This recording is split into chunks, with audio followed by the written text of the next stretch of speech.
Selamat siang, saya Egar Dwi Kayuga Jova Patria dari 10 MIPA 6, nomor absen 5. Saya akan jelaskan tentang wawasan Nusantara. Wawasan Nusantara pada dasarnya merupakan cara pandang terhadap bangsa sendiri. Kata wawasan berasal dari kata wawas yang berarti melihat atau memandang. Pengertian wawasan Nusantara dibagi menjadi 3, yaitu geopolitik, etimologis, terminologis. Untuk yang pertama yaitu geopolitik, yaitu pengertian yang digunakan sebagai acuan pokok ajaran dasar wawasan Nusantara. Sebagai geopolitik Indonesia adalah cara pandang dan sikap bangsa Indonesia mengenai diri dan lingkungannya yang serba beragam dan bernilai strategis. Etimologis, yaitu wawasan Nusantara berasal dari kata wawasan dan Nusantara. Wawasan adalah pandangan, tinjauan, penglihatan, tanggapan indrawi. Nusantara adalah kesatuan kepulauan yang terletak antara 2 benua, yaitu benua Asia dan Australia, dan 2 samudra, yaitu Samudra Hindia dan Pasifik. Terminologis, yaitu wawasan menurut beberapa pendapat sebagai berikut, yaitu yang pertama menurut Prof.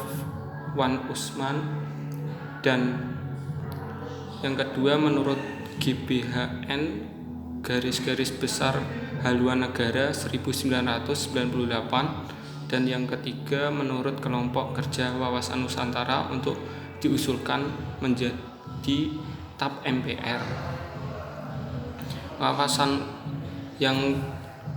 Hakikat wawasan Nusantara adalah keutuhan Nusantara dalam pengertian cara pandang yang selalu utuh menyeluruh dalam lingkup Nusantara demi kepentingan nasional.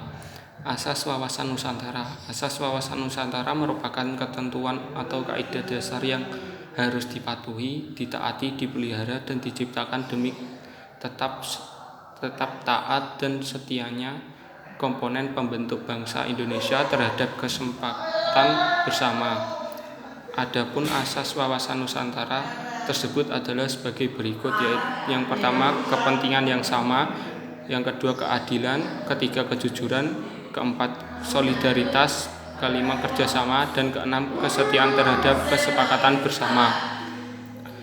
Contoh keberhasilan dan ketidakberhasilan pelaksanaan asas wawasan Nusantara, yaitu di bidang hukum. Keberhasilan dilaksanakannya UU oleh seluruh rakyat secara menyeluruh dan tidak pandang hukum dalam menegakkan hukum.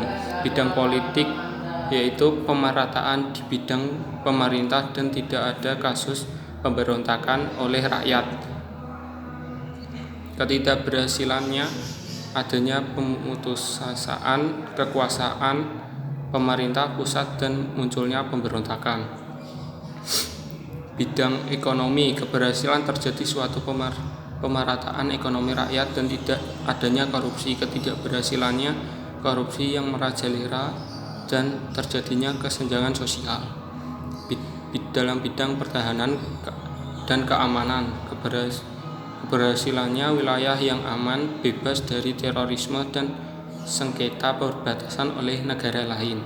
Ketidakberhasilan munculnya terorisme dan invasi militer dari negara lain.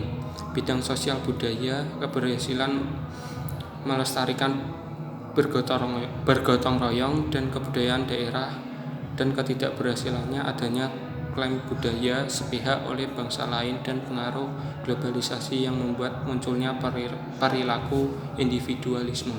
Sekian dari saya, terima kasih.